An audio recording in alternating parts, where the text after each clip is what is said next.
سلام خدمت همه دوستان. یه گیربکس لیفان 620 تا داریم.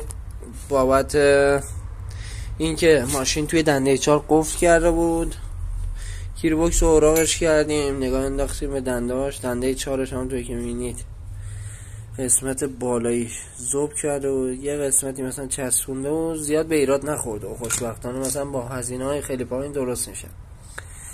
یه دنده 4 باید بگیریم، ماهکاش خورده شدن، دنده 1 و 2 بد جا میرفته، هم از قسمت داخل خورده شده هم از قسمت روی. تمام دنده به همین صورت.